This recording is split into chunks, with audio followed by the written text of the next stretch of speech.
Halo, assalamualaikum. Berjumpa lagi dengan aku Bang Ul. Di video kali ini, aku akan melanjutkan menceritakan sebuah alur cerita film yang berjudul The Gift. Di video kali ini, aku akan menceritakan episode ke-6. Buat kalian yang belum menonton episode pertama sampai ke-5, aku sarankan untuk tonton terlebih dahulu. Link video udah aku taruh di deskripsi. Dan untuk kalian yang sudah menonton season pertama di film ini, aku sarankan untuk nonton season keduanya. Link juga aku taruh di deskripsi. Oke, tanpa berlama-lama lagi, kita langsung saja ke alur ceritanya. And welcome to Bang Ul Review.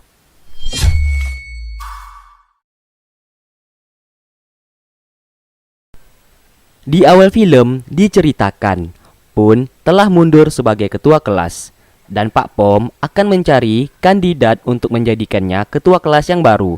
Dan Pak Pom telah menentukan ketua kelas yang baru adalah Wave.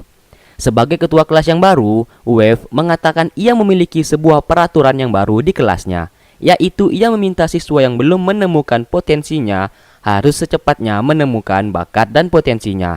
Dan mereka yang belum menemukan potensi itu akan disuruh membersihkan kelas setiap hari.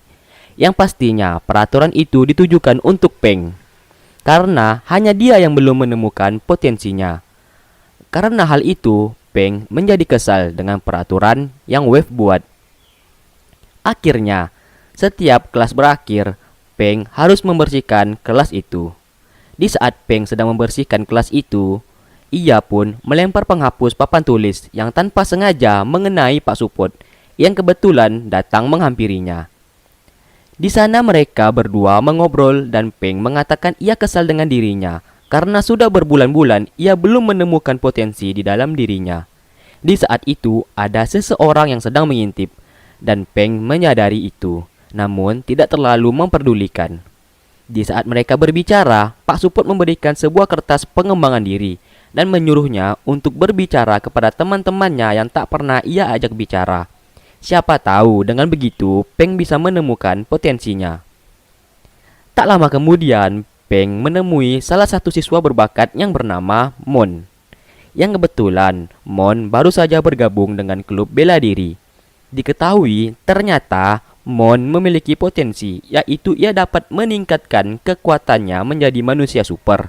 Secara garis besar, kekuatannya dapat meningkatkan kelincahan, ketangkasan yang berguna untuknya bertarung. Maka dari itu, ia memilih masuk ke klub bela diri agar ia bisa mengasah potensi dan bakat di dalam dirinya. Peng sengaja menemui Mon karena ia ingin mengetahui aktivitasnya. Di sini kita diperlihatkan lagi ada seseorang yang sedang mengintip mereka berdua. Di sini Mon sangatlah kuat, sehingga saat sparring ia bisa mengalahkan ketua dari klub bela diri tersebut. Di sana juga anak-anak klub bela diri sangat baik kepadanya.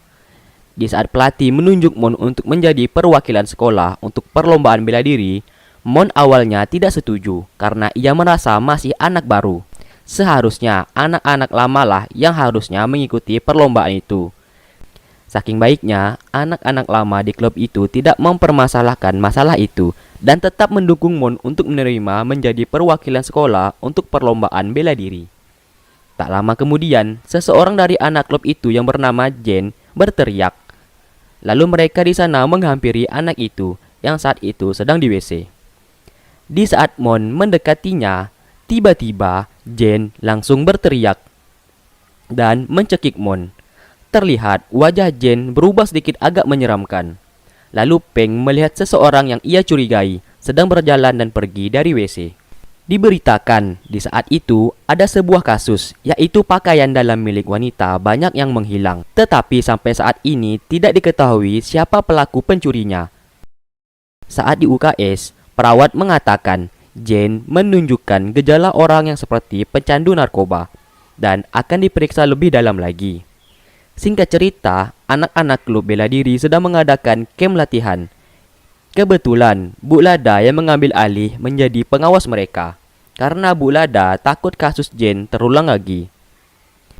Tak lama kemudian, ketua klub bertemu dengan Peng. Peng mengatakan ia mencurigai seseorang siswa yang selalu mondar-mandir di belakang gym, tempat anak klub bela diri latihan. Saat di WC, Mon menyadari bahwa tasnya telah hilang dan dicuri seseorang.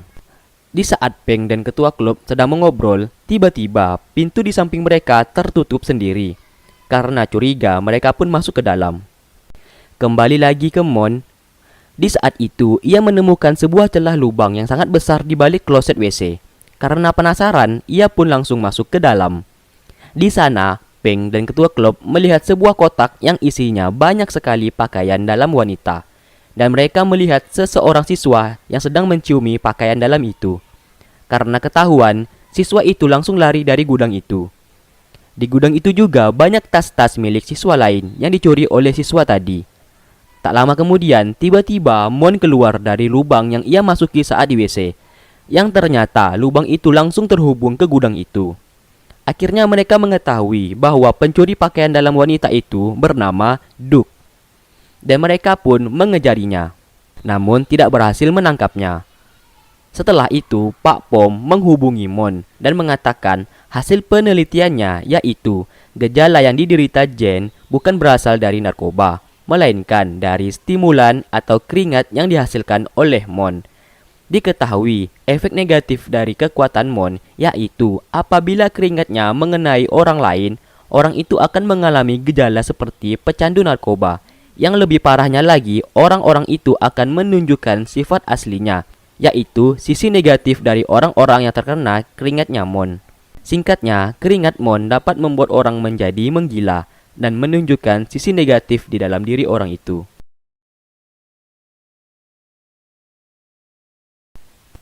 Lalu Mon menceritakan hal itu kepada Peng. Singkat cerita, Bu Lada melihat anak-anak klub yang saat itu tiba-tiba terduduk diam. Namun anehnya, mereka tak mendengarkan sama sekali perintah dari Bu Lada. Terlihat dari wajah mereka yang berubah menjadi menyeramkan. Lalu tiba-tiba mereka mengajar Bu Lada. Bu Lada yang sebelumnya sok jago dan suka memerintah siswa, balik menjadi ketakutan dan lari terbirit-birit sampai masuk ke dalam ruangan guru. Namun mereka terus mengejar Bu Lada hingga ke ruangan guru, yang saat itu pintu ruangan sudah dikuncinya. Suasana pun berubah menjadi menyeramkan. Yang terlihat mereka seperti kehilangan kesadaran dan menyerupai zombie. Tak lama kemudian mereka, anak-anak klub yang kehilangan kesadaran tadi, bertemu dengan Mon dan ketua klub. Mereka tiba-tiba mengatakan sangat tak menyukai Mon dan bilang bahwa Mon itu pembawa sial. Akhirnya mereka pun bertarung dengan Mon dan ketua klub, yang pada akhirnya Mon lah yang menang. Setelah bertarung, Mon dan ketua klub bersembunyi di ruangan gym. Akhirnya Mon menyadari kalau anak-anak klub ternyata hanya berpura-pura menyukainya dan berpura-pura baik kepadanya. Namun ketua klub mengatakan kalau dirinya tidak benci sama Mon, dan apapun yang terjadi ia tak akan membencinya. Lalu ketua klub memegang handuk milik Mon dan mengelap keringatnya. Yang seperti kita tahu, siapa saja yang terkena keringat Mon akan berubah menjadi menggila dan menunjukkan sisi negatif di dalam dirinya. Tak lama kemudian, benar saja, ketua klub tiba-tiba langsung menggila dan berubah layaknya seperti zombie dan langsung menyerang Mon. Mereka berdua pun bertarung satu sama lain. Sama seperti anak klub lain, ketua klub juga mengatakan sangat tak menyukai Mon dan sangat membencinya. Semua anak-anak klub berusaha latihan semaksimal mungkin supaya menjadi kuat. Namun, tiba-tiba Mon datang dan menghapus semua harapan anak-anak klub. Karena Mon yang telah menjadi kuat tanpa perlu latihan. Dan mereka sangat iri dengan itu dan tak menyukainya.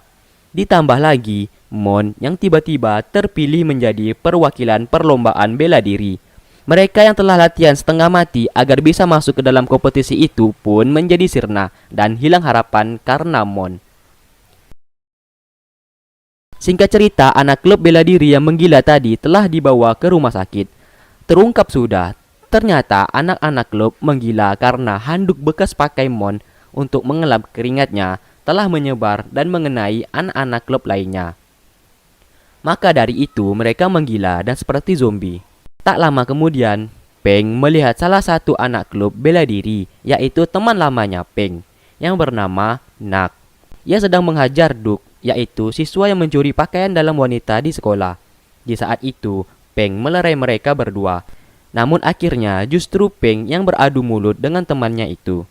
Temannya mengatakan semua ini terjadi karena ulahnya Peng. Karena di saat Peng hadir di klub bela diri, semua anak menjadi menggila. Peng yang tak terima atas tuduhan itu lalu menghajar balik temannya itu. Akhirnya di adegan ini kita diperlihatkan potensi dan kekuatan Peng yang sebenarnya. Di saat mereka sedang berkelahi, Peng secara tiba-tiba langsung menahan tangan temannya itu dan mengatakan, "Benturkan kepalamu sampai kau mati." Suasana langsung berubah. Temannya itu seketika langsung mengikuti perintah Peng dan membenturkan kepalanya ke tiang hingga darahnya berceceran. Peng yang panik langsung menghentikannya. Dengan kepala yang berlumur darah, temannya itu langsung pingsan seketika. Akhirnya, Peng telah menyadari ternyata kekuatannya yang paling berbahaya di antara anak-anak berbakat lainnya. Saat kejadian, Korn juga di sana dan memotret kejadian itu. Dan film pun selesai.